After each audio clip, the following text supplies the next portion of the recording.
and Dragons. Hope everybody is keeping warm out there. Today I'm going to take a minute to talk about the Open Gaming License and Open Gaming License 1.1 and what Wizards of the Coast is doing with Dungeons & Dragons, in particular 1D&D, and how that will affect the rest of the tabletop world. See you on the other side. So the first thing we got to do is we have to talk about what is the Open Gaming License. For those of you who don't know, the Open Gaming License is essentially an agreement that was published by Wizards of the Coast after they bought the rights to Dungeons & Dragons, late 90s, early 2000s.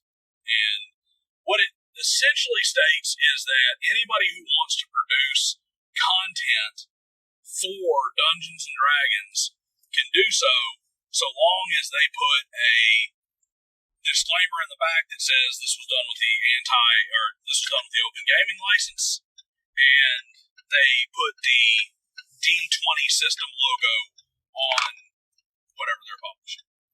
There's no limits on how long they can make money. It's in perpetuity, which means it's good forever. They can't come in and take it away. You don't have to do anything for it. You don't have to pay anything for it.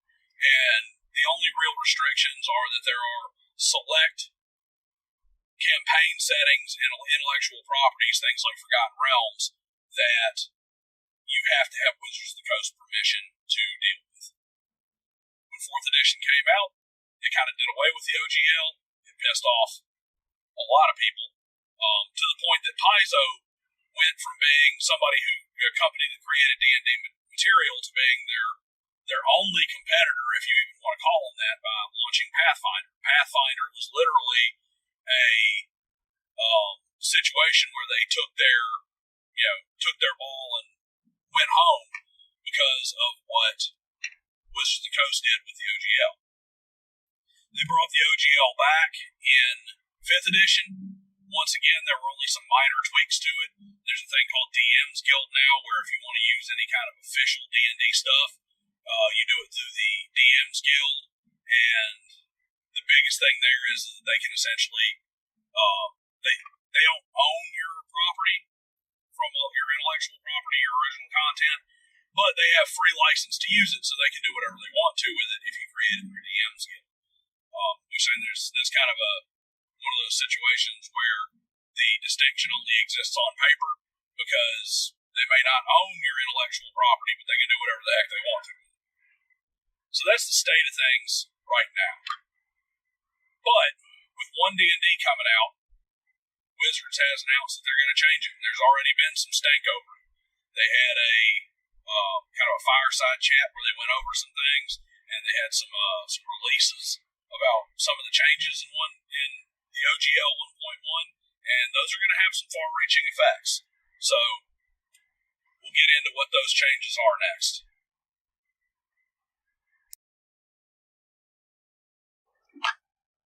So there are 4 key changes to the Open Gaming License, both in terms of specific factors and the way it operates, as they've announced so far. One of the first things is that the Open Gaming License previously was always open. It was what you would call what I would refer to as a negative charter document or a passive document. In other words, what it did was it said there is an agreement that Wizards of the Coast is not going to try and take revenue from you, is not going to ask for royalties, is not going to sue you for use of intellectual property or anything for using Dungeons & Dragons to create content. You don't have to sign anything, you don't have to do anything. Or you could say it's passive in the fact that you don't actually have to sign an agreement with them, it's just open. You just get to use it as long as you state it on your book. They're going to an affirmative process.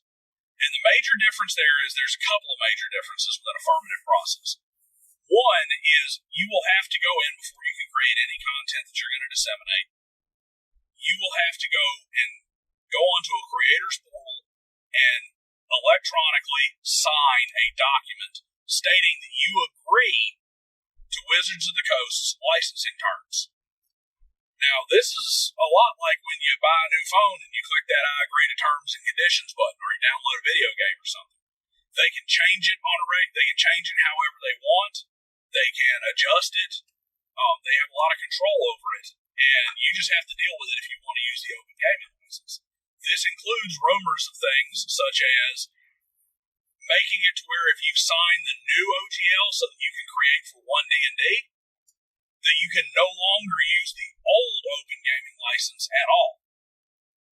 So if Wizards of the Coast comes in and says open gaming license only applies to one D&D, and you've signed the new OGL, you can never go back and produce content for 5th edition, 4th edition, 3rd edition, etc. So that's the first one, is changed to an affirmative structure. The next thing is that they now have revenue reporting requirements. Those revenue reporting requirements are at $50,000 in annual revenue. You must report your information to Wizards of the Coast. At $750,000 in annual revenue, they get an automatic royalty. So that's another big thing. Before, it didn't matter how much you made.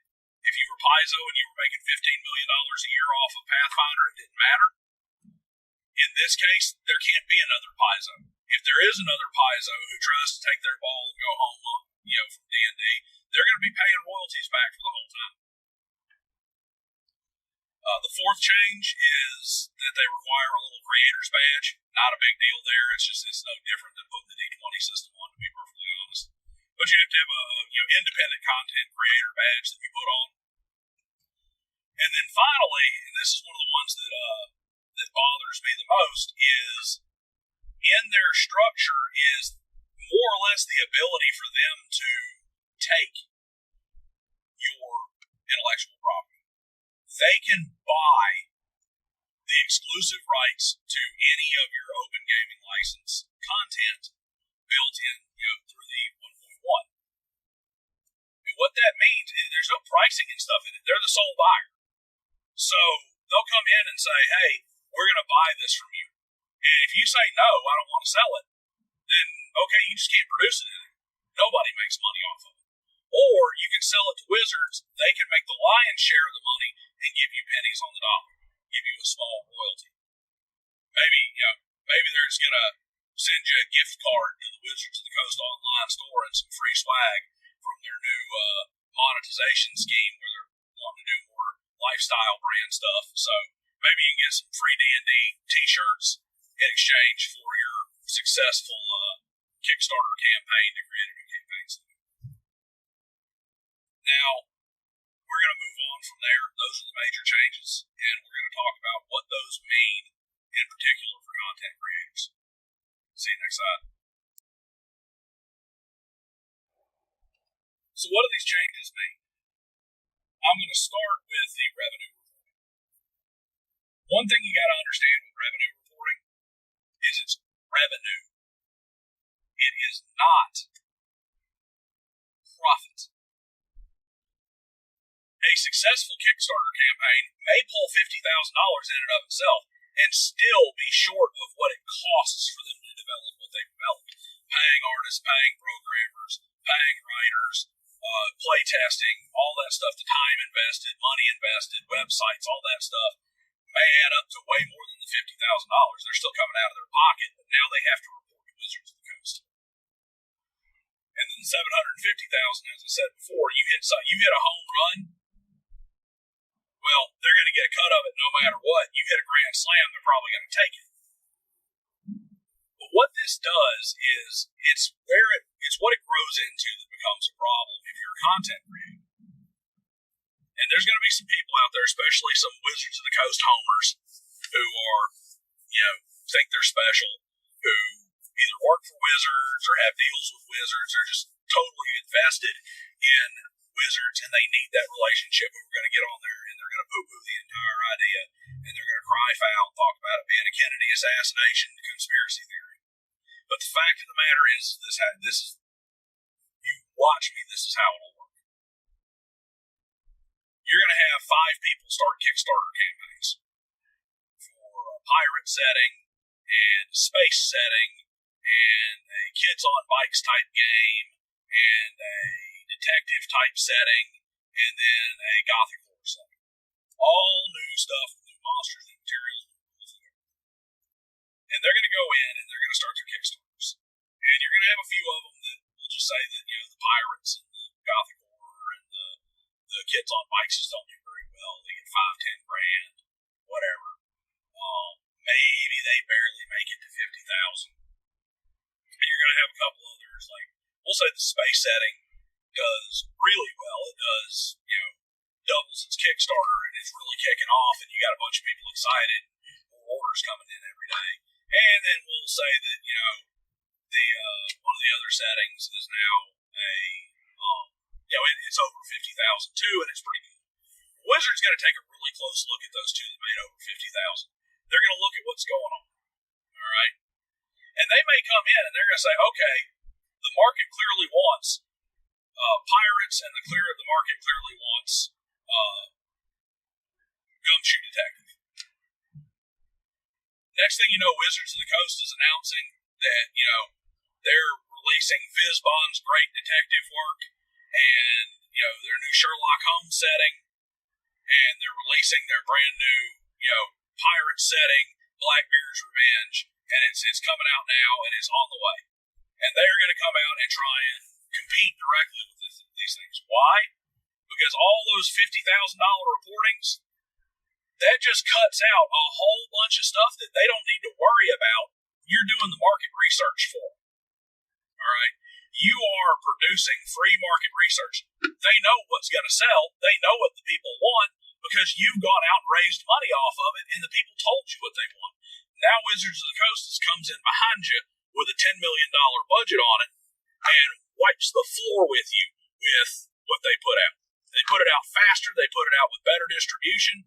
They put it out as official, which is important to some people, and they just wipe the floor with you. Or you beat the giant. You're David. The rock sails up. You become the king. Wizards of the Coast's objectively worst committee-built response to your gothic horror game just doesn't work. Their new Ravenloft just can't compete with what you come up with. It's just too different, too unique. People like it too much. That's okay. Wizards of the Coast is going to look at it and say, there's 2 things we can do with this. We're going to sit here and collect royalties off of it. Or we're going to step in and we're going to buy it from you for pennies on the dollar, whether you like it or not. And then we're going to dump gasoline on this fire. And maybe you get to have the tiny royalty piece and Wizards gets to have all the money. Watch it. That's how it's going to happen. Wizards of the Coast is not unique in this. Publishers of different things have done this for centuries, all over the place. This is not an uncommon business practice. Standard Oil used to do this to a certain extent back in the early 1900s. John D. Rockefeller would let kerosene and processors and refiners and shippers and railroads and stuff like that pop up. And if they were not successful, who cares? If they were successful, he'd come in and offer to buy them, and if they refused to be bought, he would crush them. And if somehow they managed to not be crushed by the giant that was Standard Oil, he'd just buy out the shares in their company eventually, and he'd take over anyway. It's nothing new. Hasbro is doing what corporations do, and that is what is best for their shareholders. Never make the mistake. A corporation is not and should not be beholden to its customers. They don't care about their customers any more than they have to. A corporation is there as a vehicle to produce a return on investment for their shareholders. That's the only people they have an obligation to. And if that means crushing every indie developer that comes along in order to pirate away their work, that's exactly what they're going to do. And they have the means to do it. So you got to be careful with that. So trust me, it's on the hook. So let's move on and let's talk next about about how this is going to affect other tabletop situations. OGLs, because let's face it, the other things are pretty self-explanatory in the OGL changes. By them eliminating your ability to use the old OGL, by them having the ability to take license to your property at any point in time, they basically just made you free playtesters and free designers for Wizards of the Coast. And the good stuff they're going to take, the bad stuff is going to die on its own, and they're not going to care. All they're doing is transferring profit from the creator over to the company, and we have to decide if we want to play into it. So next, we're going to see how does this affect the rest of the tabletop world. Why is it important to us, and why do we need to pay attention to it? See there.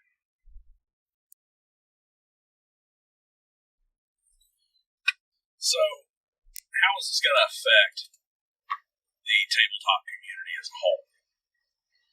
Well, there's going to be some good and some bad. I think it is actually going to end up being detrimental to the D&D community as a whole.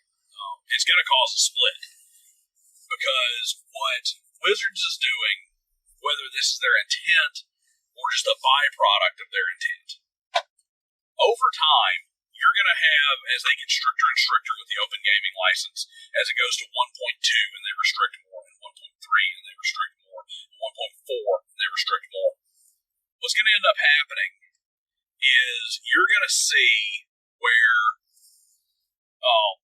there becomes an ever-increasing divide between the failures and the successes, and the successes are going to be your big successes. These are going to be your major YouTube channels, your Critical Roles, your Paizo's, your Green Ronins. These are going to be your big operations that can continue to work within the operation.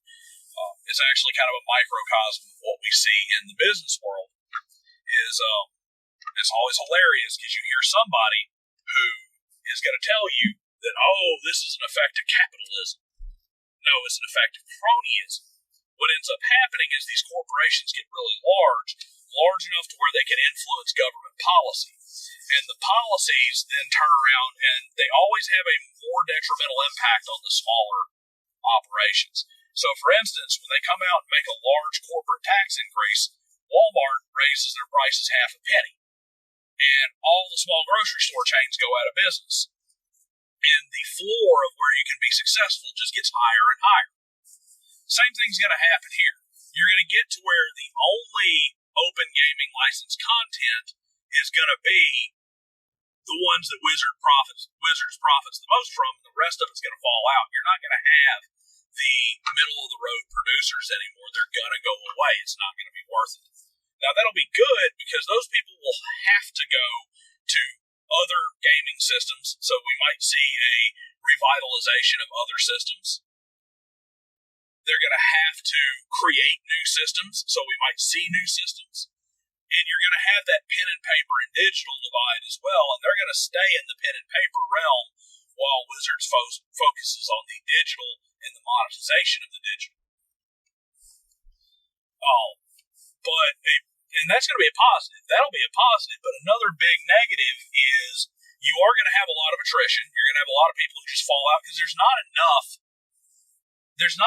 in a lot of the other systems to really allow for a second player to come in and be super successful producing content. They don't have a big enough piece of the TTRPG pie for the small slice you can get out yourself to really be meaningful when you're comparing it to like the massive monolith that is D&D. And you're also going to see this affect a lot of your favorite YouTubers. I'm just going to put this out there. You're going to have YouTubers who are tied to that open gaming license, and their content is going to have to change because they're already, a lot of these guys are already going to be kind of Wizards of the Coast homers to a certain extent. Like, we'll take DM Lair, for example. DM Lair is not going to be wildly against anything Wizards of the Coast because his Lair magazine, his OGL content, his DM's Guild content, all that stuff that is something that he's monetized successfully is tied to Dungeons and Dragons. But here's what happens. He does a really good job of bringing in how older parts of pieces of the older systems can be good. Things that maybe are a little bit outside of what Wizards has put out that he thinks can be better. What happens when the OGL gets tighter and tighter, and you start seeing content creators who are in any way critical of anything Wizards does start to get censored, start to get punished on the open gaming license side, because that open gaming license gets stricter and stricter, and now it's, we'll use DM Layer again as an example, and full disclosure, I don't know his business model, but I can make some assumptions here to make an example. When they come to him and they say, hey, look, there's not going to be any more Layer magazine, at least not with any D&D content, if you continue to talk about how the spells we introduced are game-breaking and need to be taken out. If you continue to talk about how pen and paper is really good, we want to focus on digital, so you better not use your YouTube channel to encourage do what we consider to be encouraging pen and paper gaming. We want these people online buying digital copies. And if you want any of this DM's Guild money, if you want any of this open gaming license royalty money that you've got, if you don't want us to just squash what you've done like a bug, you better not criticize the books that we're putting out. You better sing their praises. Where are you going to get your honest reviews and stuff when this kind of thing happens? When you start getting things tightened down on you because Wizards of the Coast is now using the open game license to throttle the people you've gone to for information for years. And you take it to where somebody, they may be slanted to be pro-Wizards of the Coast and pro-Dungeons and Dragons, not necessarily pro-tabletop role-playing. But what happens when they are forced to go from being just pro-Wizards of the Coast to being a mouthpiece for Wizards of the Coast, or they lose what they've got? These kind of things can and will and do happen in other industries across the board. If you do any research into what used to be called authorized retailers with the wireless industry, you can see that. It started off, wireless industry needed people to sell people on giving up their landline to get a cell phone. Sell them on why they need to pay for text messaging. Sell them on why they need to go to a smartphone away from a regular phone and have a data plan. And they needed that to be done in a way that didn't cost them money, so they would basically franchise out to retailers. And 9 out of 10 stores would be a franchise, would be a retailer store, an authorized retailer store. But as they got their network established and the cell phone just became part of life, they started cutting the commissions. They started putting more performance metrics on the agents. They started doing things like having things in their clause that said, Verizon, AT&T, whoever can take your store over at any point in time. You have to let them have your location. So they just pick off your successful locations, replace them with corporate stores. Now, you got maybe a handful of big agents that still exist, making less than they ever did before, and all the little guys are gone because they weren't needed anymore. The same thing happens with Wizards of the Coast here. You just watch it. So, all I can say is now above any other time, you want to send a message to Hasbro to kind of protect the open gaming license, now's the time to start buying stuff that does not say Hasbro on it, does not say Wizards of the Coast on it, does not say Dungeons and Dragons on it. It is time to start expanding your horizons to send them a message so that this does not become it may be what they do no matter what. But at least if enough of us start really branching out and focusing on other opportunities, enough creators step away from Dungeons and Dragons over this change to the open gaming license, maybe, just maybe, we can at least make sure there's an alternative in place for when they finally get done with the end goal here. That's all I got for you. It's obviously getting pretty dark out here. Probably looking at a blank screen at this point, so talk to you again soon.